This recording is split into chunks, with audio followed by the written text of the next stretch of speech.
안녕하세요. 오늘도 사연살롱을 찾아주셔서 감사합니다. 저는 경기도 용인에 사는 30대 중반의 여성이에요. 저는 웹소설에 관심이 있다고 하면 이름 한 번쯤 들어보셨을 웹소설 작가예요. 물론 필명이기도 하고 제가 웹소설 작가라는 걸 밝히지 않아서 모르는 사람들이 훨씬 더 많기는 해요.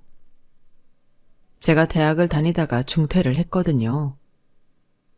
대학 2학년 때부터 웹소설을 쓰기 시작했는데 생각보다 빨리 자리를 잡아서 저는 이 길이 제 운명이라고 확신을 하고 대학을 그만뒀어요.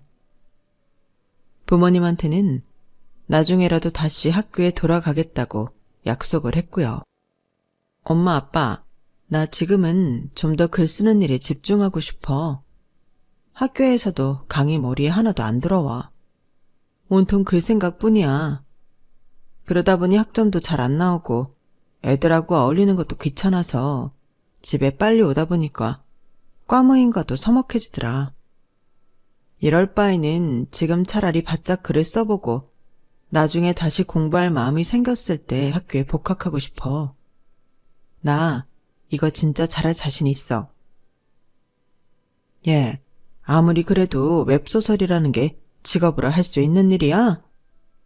그냥 소설가도 아니고 엄마 볼 때는 그다지 안정적이지 않을 것 같아서 걱정이다.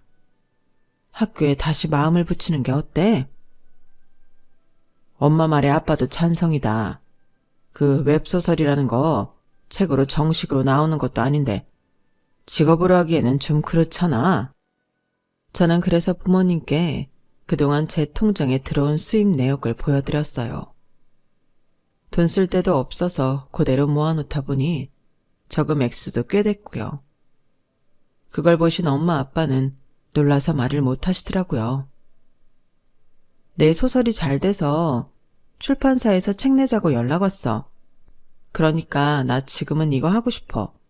허락해줘. 응? 당시에는 웹소설이 막 자리를 잡던 시기라 부모님이 걱정하시는 것도 당연한 일이었어요.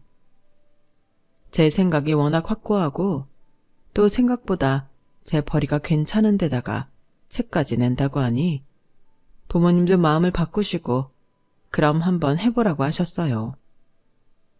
대신 언제라도 공부해야겠다는 생각이 들면 복학하겠다는 각서도 썼죠. 그건 저도 그럴 생각이었어서 흔쾌히 그러겠다고 했어요. 시간이 갈수록 글을 쓰면 쓸수록 문장력도 늘었고 독자들이 어떤 부분을 좋아하는지도 캐치할 수 있게 됐어요. 그 덕에 저는 연재 하나를 끝낸 후 몇 달 쉰 뒤부터 새로 시작한 연재는 처음부터 꽤나 인기를 끌었어요. 그러다 보니 메인 작품에도 계속 소개되었고 제 이름도 알려지게 됐고요. 그렇게 3년 정도 더 했는데 제 작품을 해외에서도 관심을 갖더라고요.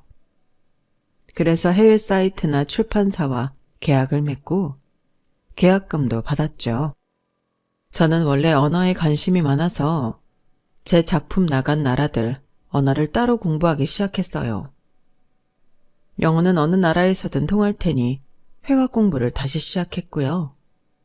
일본어하고 프랑스어, 나중에는 러시아어까지 했는데요. 처음에는 에이전시에서 번역해준 계약서만 봤는데 나중에는 각 나라에서 보내온 계약서를 제가 직접 훑어볼 수 있을 정도는 되더라고요. 이러도 영어 수준으로 할 정도는 됐고 프랑스어도 회화는 어느 정도 가능했어요. 러시아어는 저한테 좀 어려웠는지 읽고 간단한 문장 번역 정도까지 하긴 했네요. 러시아어 회화는 저한테 많이 어렵더라고요. 각 나라의 언어를 배우면서 좋았던 게 그 나라의 문화를 알게 되니 그게 또 글을 쓰는 데 도움이 되더군요. 외국을 배경으로 할 때는 수박 겉핥기가 아니라 제 작품의 퀄리티가 높아질 수 있었거든요. 저는 경력 7년 차에 계약금도 꽤 높아진 작가가 되어서 가끔 대기업이나 공공기관에서도 스토리를 의뢰해 오기도 했어요. 그러다가 남자를 만나서 사귀게 되었는데요. 오늘 제가 이 사연을 쓰게 된 이유가 바로 이 남자 때문이에요. 정확하게는 이 남자의 엄마와 형수가 문제였어요. 저와 1년 넘게 사귀었으니 이제부터 남친이라고 할게요. 남친은 공공기관에서 홍보 담당을 맡는 주무관이었어요. 자기네 기관에서 하는 일을 알기 쉽게 스토리텔링 해달라는 게 의뢰 내용이었고, 그것 때문에 만나다가 남친이 먼저 사귀자고 해서 만나게 된 거였어요. 물론 저도 처음부터 인상 좋고 호감형인 남친한테 마음이 있는 상태였고요. 남친도 처음 봤을 때부터 제가 마음에 들었다고 하더라고요. 미나, 너 생각보다 훨씬 젊어서 처음 봤을 때 좀 놀랐어. 내가 다른 웹소설 작가님들도 만나봤는데 웹소설 작가님들도 꽤 나이 있으신 분들 많더라고. 근데 이렇게 젊은 나이에 이 정도로 글을 쓰고 성공하다니 미나 진짜 대단한 것 같아. 에이, 나는 대신에 대학 다니다 말았잖아. 실은 나중에 복학하려고 했는데 너무 오래 안 다니기도 했고 대학 다닐 필요성을 못 느껴서 일단 자퇴서 냈어. 나중에라도 공부해야겠다 싶으면 다시 가려고 해. 반드시 정규대학 가야 되는 건 아니니까 사이버 대학이든 방송통신대학이든 어디든 가면 되잖아. 그래, 맞아. 자기만의 고유성을 갖고 성공할 수 있는데 꼭 정해놓은 대로 정규대학 가고 졸업해서 취직하고 안 그래도 되지. 솔직히 미나, 네가 부러워. 나는 그런 재주가 없으니까 공부 빡세게 하고 공시생으로 한 3년 굴렀잖아. 미나, 너처럼 하는 게 진짜 대단한 거야. 에이, 자기 재능에 맞게 일 잘하면 다 대단한 거지 뭐. 나만 대단한가? 오빠도 3년 공부해서 된 거면 잘한 거야. 몇 년씩 해도 안 되는 사람들은 안 되잖아. 남친은 이렇게 제 일을 존중해주고 제가 택한 길에 대해서도 열린 마음을 가진 사람이었어요. 그런 사람이 제 남자친구라 뿌듯했고요. 그렇게 1년 넘게 사귀다가 저희는 자연스럽게 결혼을 약속하게 됐어요. 당연히 결혼해야 된다고 생각했던 것 같아요. 저도 그렇고 남자친구도요. 저는 남친의 어머니도 남친만큼 열릴 생각을 갖고 사고가 유연한 사람일 줄 알았는데요. 사람은 만나도 보고 이야기를 해봐야 한다고 제가 단단히 착각했었죠. 먼저 제가 남친 집에 인사를 드리러 가게 됐는데 남친은 아버지가 대학생 때 돌아가셔서 어머니가 있고 위로 결혼한 형과 형수가 있다고 했어요. 남친 아버지가 대학 교수였었고 어머니도 대학 강사를 하시다가 남친이 초등학교 들어갔을 때 일을 그만뒀다고 하더라고요. 남친 아버지가 생활에 불편한 없게 남겨두고 가신 재산이 있어서 집안 생활에는 어려움이 없었다고 했어요. 또 남친도 남친 형도 다 커서 자기들 용돈 벌어서 쓸 때라 집안에 크게 경제적 타격도 없었고요. 그래서인지 남친 집은 평범한 중산층 가정이지만 나름 꽤 돈을 쓰고 사는 티가 났어요. 가구나 가전제품들도 고급이 많았고요. 대학 교수 부인이었고 당신도 강사로 대학생들을 가르친 적이 있으시니 지적이고 고상할 거라는 상상을 하게 되더라고요. 물론 겉으로 보기에는 그랬어요. 꽤나 우아하기도 했고요. 하지만 속을 들여다보니 그게 전혀 아니었어요. 남친의 형수는 한술 더 떴고요. 음악 전공을 했다는데 동네 피아노 학원에서 파트타임으로 아이들을 가르친다더라고요. 그런데 둘 다 제가 대학을 중퇴했고 웹소설을 쓴다니 태도가 180도 싹 달라지는 거였어요. 남친 어머니는 제 앞에서 아주 민망한 말을 하더라고요. 형준이, 너 얘 대학 중퇴했다는데 그거 알고 만난 거야? 아니, 그러면 최종 학력이 고졸이라는 건데 너 고졸 만나고 다녔어? 그런 애를 집에까지 인사시키러 왔고 너 정신 나갔어? 제가 너무 놀라 충격을 받고 멍하니 있는데 남친 형수까지 나서더라고요. 도련님 뭐 호구 잡혔어요? 그러지 않고서야 어떻게 이런 수준 안 맞는 여자랑 결혼을 하겠다고 하시겠어요?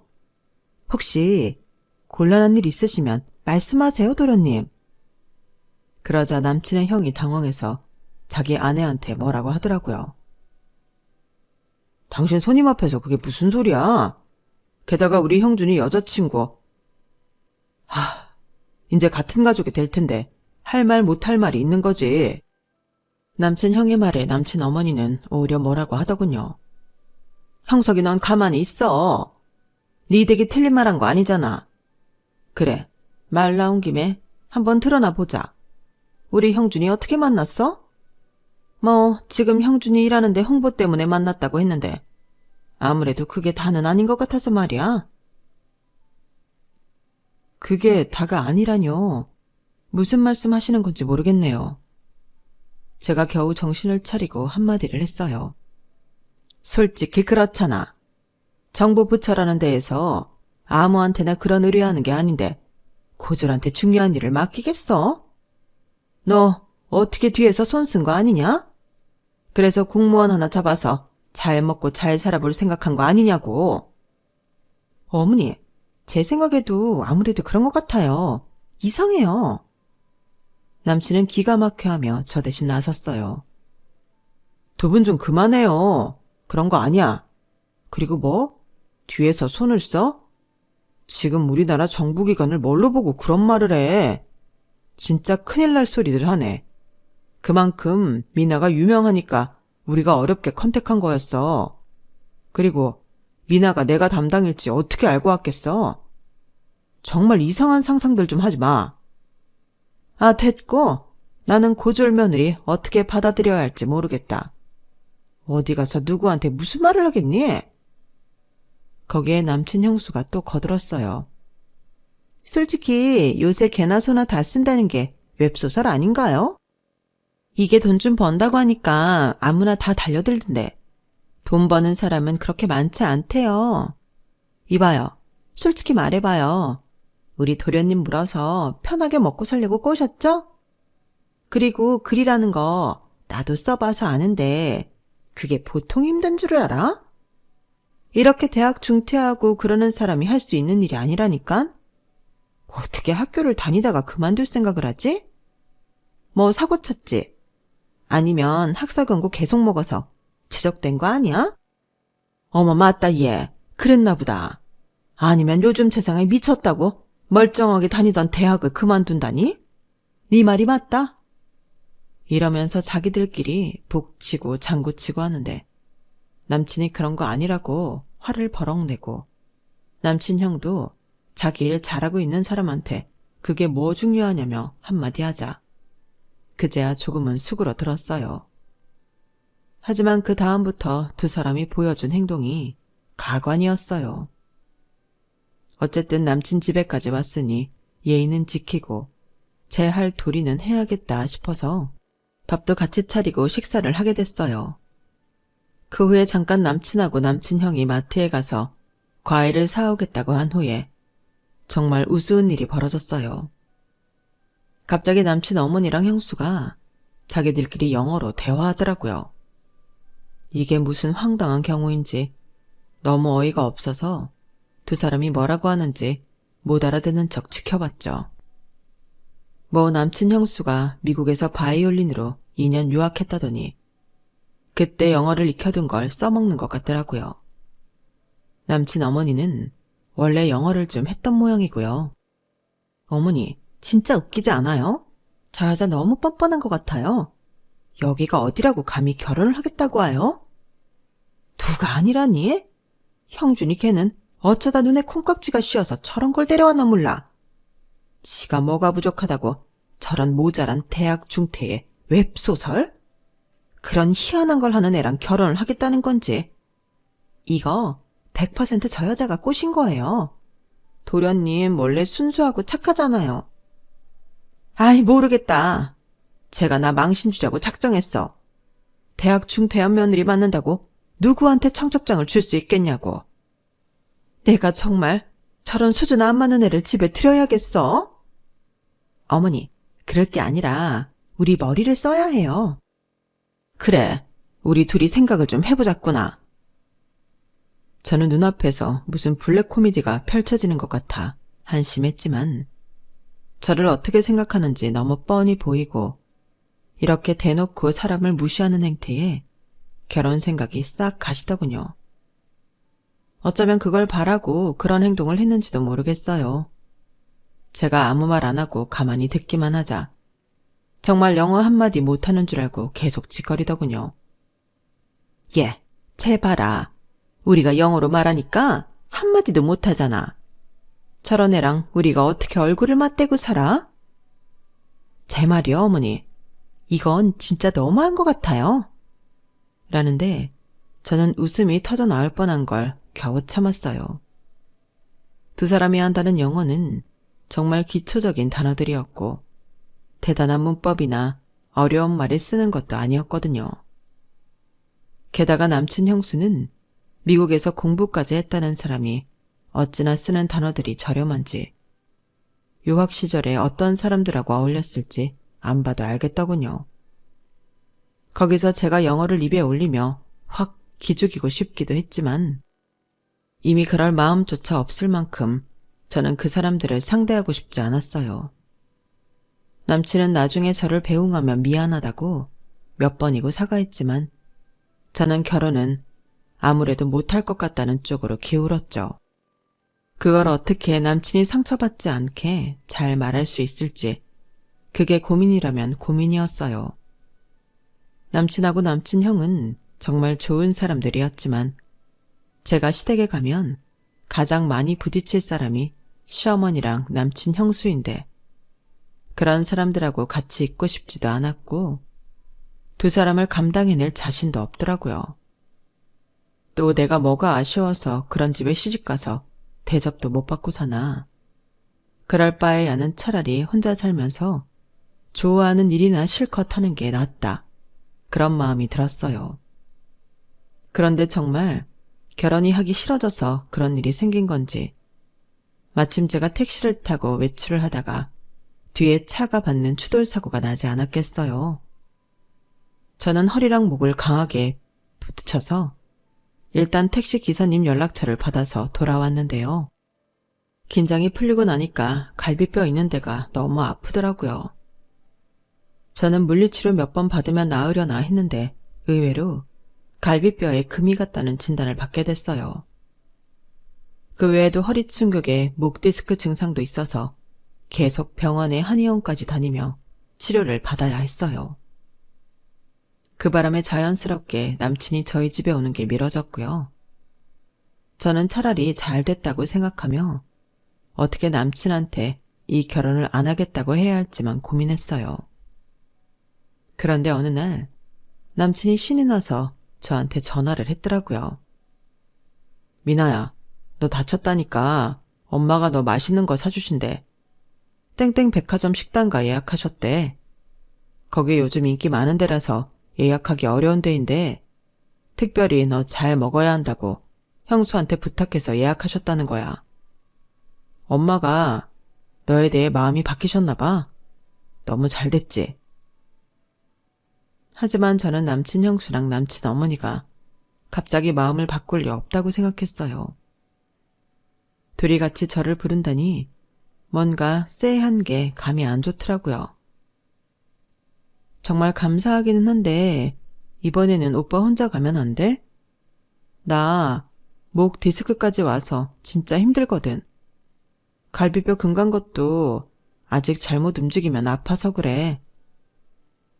나도 너 교통사고 난 것 때문에 나중으로 미룰까 했는데 이렇게 흐름 좋을 때 확실하게 잘 보여서 점수 따면 좋잖아.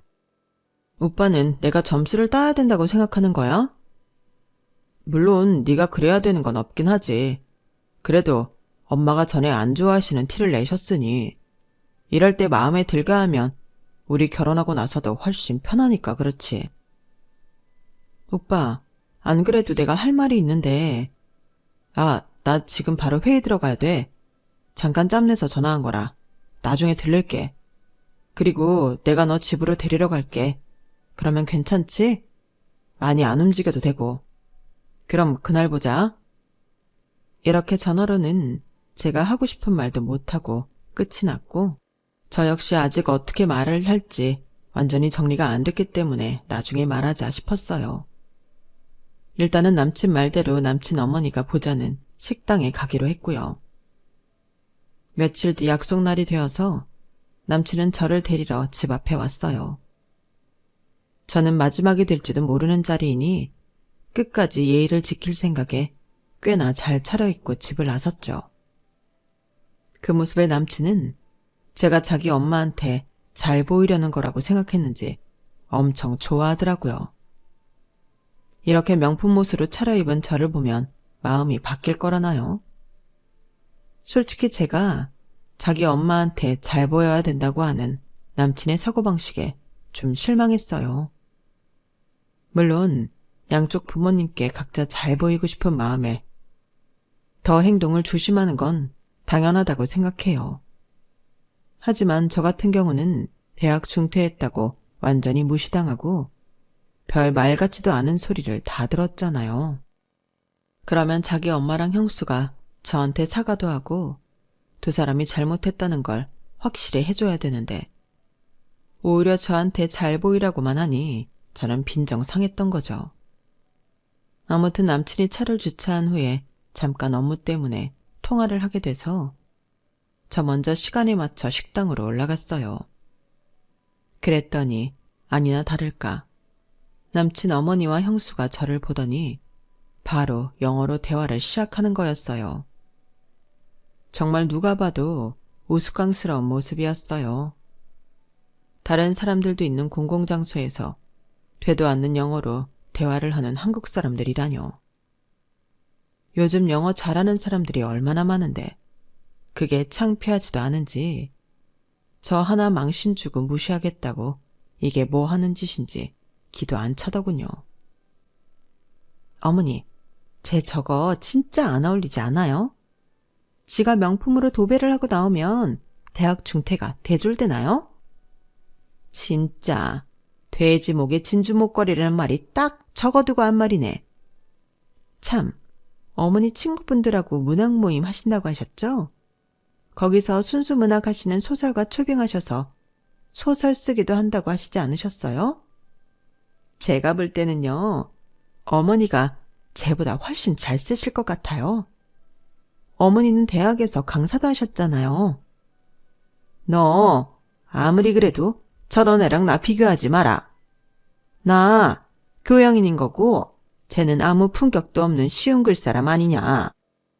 나도 그 웹소설인가 좀 알아보니까 진짜 아무나 쓰더라. 글 한 줄 아는 것도 쓴다고 설친대요. 내가 저런 걸 진짜 며느리로 들여야 하나? 까마득하다. 어머니, 그러니까 제 지레 포기하게 만들려고 오늘 이 자리 만든 거잖아요. 그러니 도련님 올라오기 전에 얼른 말씀 시작하시죠. 그래, 아무래도 그래야겠다. 이거 우리 아들 없을 때 빨리 말해버리고 쟤 포기하게 만들어야지. 저는 잠자코 두 사람의 유치한 짓거리를 보고 있었고 이윽고 남친 어머니가 저한테 종이를 내밀며 말했어요. 이거 우리 형준이랑 결혼하면 해와야 될 혼수 목록이다. 그리고 집이랑 차도 네가 해와야 된다. 알겠니? 우리 형준이 같은 월급 따박따박 나오고 잘릴 걱정 없는 직업 가진 남자랑 살려면 적어도 그 정도는 해야지. 혼수 목록은 무슨 막장 드라마 하나에서나 보던 의사, 변호사 아들 가진 엄마들이 여자한테 내밀 법한 그런 품목들이 적혀 있었어요. 게다가 24평 아파트도 내가 얻어야 하고 자기 아들이 타고 다닐 차도 제가 사야 한다니 무슨 이런 경우가 있나 싶더군요. 네가 대학 중퇴이면서 우리 집 같은 수준 있는 집안에 시집 오려면 이 정도는 각오해야지. 이걸로도 네 학력은 커버가 안 되는 거 알아뒀으면 좋겠다. 남친 어머니 말이 끝나자 이번에는 형수가 나서더라고요. 그리고 이거 내가 오다가 책 좀 골라봤어. 우리랑 수준 맞추려면 영어 공부 좀 해야 대화라도 하지 않겠어? 나랑 어머니 얘기하는데 지금처럼 계속 멀뚱멀뚱 쳐다만 보고 있을 거 아니잖아. 한마디라도 끼어들려면 지금부터라도 공부해야지. 대학 안 나왔으면 노력이라도 해야 되는 거야. 남친 형수가 건네는 종이백을 보니 기초 회화책에 기본 문법책이 2권 들어있더라고요. 공부는 때가 있다고 하지만 때를 놓쳤으면 늦게라도 열심히 해서 우리 수준을 어느 정도 쫓아라도 와야지. 처음에는 쉬운 걸로 공부하다가 차차 레벨을 높이면 된다. 저는 이제는 끝내야 될 때가 왔다는 마음이 들었어요. 남친 마음을 최대한 상하지 않게 하려고 고민하다가 결혼 그만두자는 말을 못한 건데 더는 그럴 필요가 없겠더군요. 그래서 제가 영어로 이렇게 말했어요. 아, 이렇게 망신을 주면 제가 결혼 안 할 거라고 생각한 거군요. 참 생각한 수준이 너무 유치해서 뭐라고 말을 해야 좋을지 모르겠네요. 저의 유창한 영어 실력에 2사람은 눈이 동그래져서 서로를 쳐다만 보더라고요. 저는 공부를 못해서 대학을 그만 다닌 것도 아니고 제가 글 쓰는 게 너무 재미있어서 오히려 공부가 방해가 돼서 그만둔 건데 왜 제가 저에 대해 잘 알지도 못하는 사람들한테 이런 말을 들어야 되는지 모르겠네요. 제가 대학을 중퇴한 걸 빌미로 크게 한몫 잡든지 아니면 절 포기하게 만들려고 한 것 같은데 이미 나는 마음 떠난 지 오래고 오늘은 마지막이 될지도 모르는 자리니까 댁들 그나마 체면 살려주려고 이렇게 차려입고 나온 거야. 그리고 정신들 좀 차려. 요즘 댁들 같은 영어 회화 그 정도는 초등학생들도 할 거야. 쓰는 단어 수준도라며 유치해서 못 들어주겠네. 제 말이 다 끝나자 남친 어머니는 놀라서 더듬거리며 말했어요. 너 영어 할 줄 알았던 거야? 근데 왜 가만히 있었어? 저는 그제야 다시 한국말로 말을 했어요. 내가 뭐 때문에 댁들 유치한 놀이에 놀아나야 되는데요? 뭐? 유치? 하, 글쎄 어디서 영어 단어 좀 찾으면서 달달 외워온 모양이네. 그런다고 우리가 눈 하나 깜짝할 줄 알아? 라는 남친 형수를 제가 무섭게 쏘아봤죠. 그랬더니 놀랐는지 움찔하며 고개를 움츠리더라고요. 거기요. 미국에서 음대 나왔다고 했죠. 제가 미국에 있는 친구한테 좀 알아봤는데 대기야말로 2년제 대학도 다니다 말았던데요. 그래놓고 누구 보고 뭐가 어쩌고 저쩌요? 나는 내일 열심히 하고 싶어서 그런 건데 댁은 자기 할 일도 제대로 안 한 거잖아요. 하긴 그렇게 놀기나 했으니 영어 단어 쓰는 수준이 무슨 유치한 초딩들 수준이지. 뭐야? 너 말 다 했어? 아니, 다 안 했어. 그리고 저는 그때부터 일본말을 시작했어요. 나는 이런 말도 안 되는 허세 부리는 집안에서는 못 있겠으니까 그런 줄 아세요. 저 이 결혼 안 합니다. 그러자 일본말을 하나도 모르는 2사람은 입 꾹 다물고 쳐다만 보더라고요. 저는 내친 김에 같은 말을 프랑스어로도 했죠. 아니 너는 우리를 얼마나 우습게 봤으면 그렇게 외국어를 할 줄 알면서 가만히 있었던 거야? 우습게 본 건 제가 아니고 그쪽 아닌가요? 그때 남친이 식당에 들어와 우리 자리를 찾았고 저는 남친을 보자마자 파혼을 선언했어요. 오빠, 미안해. 내가 정말 오빠 상처 주기 싫어서 어떻게 말해야 하나 고민만 하다가 시기를 놓쳤거든. 그래도 오늘만큼은 내가 예의를 지키려고 이렇게 차려입고 나왔는데 오빠 형수랑 어머니는 나 같은 사람한테 이런 옷은 돼지 목에 진주 목걸이라고 하더라. 그리고 오빠랑 결혼하려면 내가 24평 아파트도 하고 오빠 타고 다닐 차도 새로 사고 혼수도 무슨 의사 변호사한테 시집가는 것만큼 해와야 된대. 미안한데 나는 내가 소중해. 나를 이렇게 우습게 보고 대학 중퇴했다는 이유로 계속 영어로 대화하면서 내가 못 알아들을 거라고 생각하고 험담하는 사람들하고는 같이 못 살 것 같아. 그러니까 오빠도 이쯤에서 마음 접어. 이렇게 통보하게 돼서 미안해. 제 말에 남친은 굉장히 놀랐어요. 그리고 자기 엄마가 줬다는 홍수 목록을 보더니 얼굴이 일그러지더라고요. 대체 두 사람 왜 그러는 거예요? 미나가 어떤 사람인지 알기나 해요? 두 사람이 하도 난리쳐서 말할 타이밍을 놓쳤는데. 형수, 웹소설 자주 읽는다고 했죠? 땡땡이라는 작가 알아요? 알죠. 그럼요. 나 종이책도 다 샀는데요. 땡땡이 바로 미나예요. 미나 소설은 벌써 몇 개국으로 번역돼서 나가고 있고 앞으로도 계약이 줄줄이 있는 작가라고요. 남친 말에 남친 형수는 너무 놀라서 들고 있던 컵까지 떨어뜨렸어요. 어머 세상에, 진짜요? 땡땡이 정말 저 아가씨 도련님 여자친구라고요? 아니 어떻게 이런 일이. 예, 그건 말이 안 되잖아. 그럼 이름이 왜 미나가 아닌 거야? 제가 너 속인 게 분명하다. 저는 너무 어이가 없어서 깔깔 웃음을 터뜨렸어요. 아니, 연예인들도 예명을 쓰고 소설가들은 필명 쓰는 사람이 얼마나 많은데요. 문학 모임의 초빙한 소설가는 그런 것도 알려주지 않았나 봐요. 그리고 요즘 영어하는 게 뭐 그리 대수해요. 여기서 두 사람이 한 짓이 얼마나 우스운지 다른 사람들한테 좀 물어보시고요. 세상을 넓게 보고 사세요. 얼마나 우물한 개구리로 살면 요즘 실정도 모르고 그러고 살아요? 제가 이런 말을 하는 새에 핸드폰으로 저를 검색해보던 남친 형수는 갑자기 비명을 꽥 질렀어요. 어머, 맞네. 여기 인터뷰하면서 사진 나왔던 게 있네. 땡땡이 도련님 여친 맞네. 어머, 진작에 알려줬으면 이러지 않았을걸. 이제는 그런 것도 내 탓하는 건가요? 반성이라는 건 진짜 모르네요. 남친 어머니도 형수 핸드폰에 나온 제 인터뷰 기사와 사진을 보더니 그제야 얼굴이 새파래지며 어쩔 줄 몰라 하더군요. 자기들이 너무 저를 몰아붙인 데다가 저한테 유치하게 영어 기본 문법 책하고 회화책까지 줬으니 할 말이 없었던 거죠. 그럼 저는 제 뜻은 다 전달한 것 같으니 이만 가볼게요. 오빠 그동안 즐거웠어. 잘 지내. 나 먼저 갈게. 그러자 남친 어머니가 저를 붙잡더니 미안하다고 하더군요. 예, 우리 다시 차근차근 이야기해보자. 내가 정말 실수를 했다. 그러니 우리한테 다시 기회를 줄 수 있겠니? 이번에는 내가 정말 잘하마.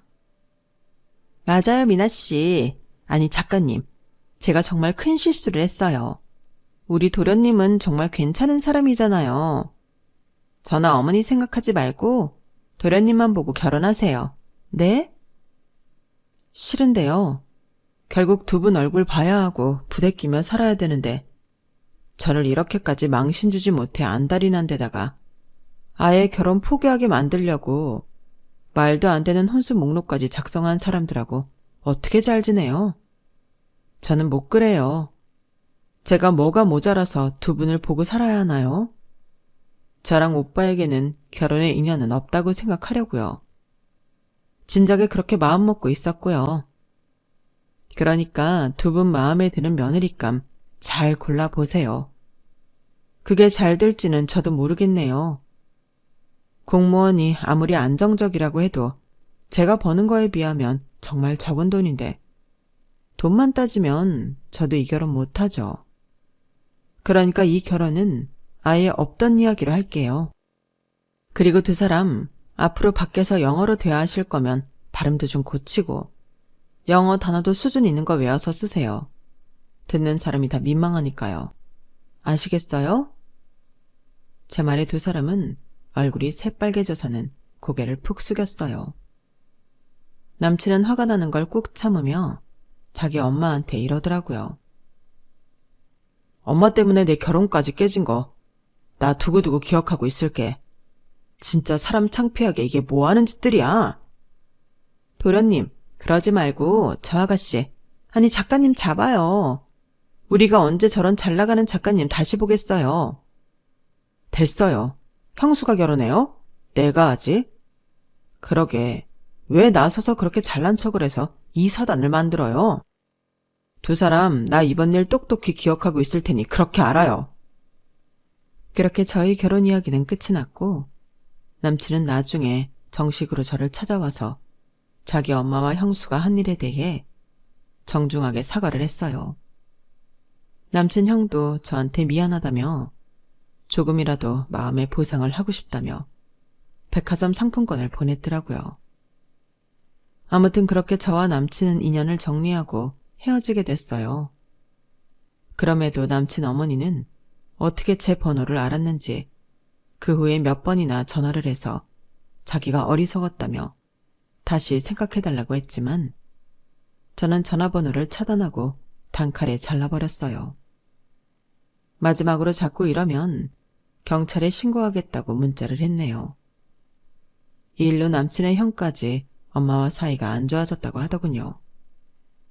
남친의 형수는 그동안 미국에서 대학 졸업한 척하고 학원에서 선생 노릇 했는데 그게 들켜버려서 졸지에 백수가 됐고요.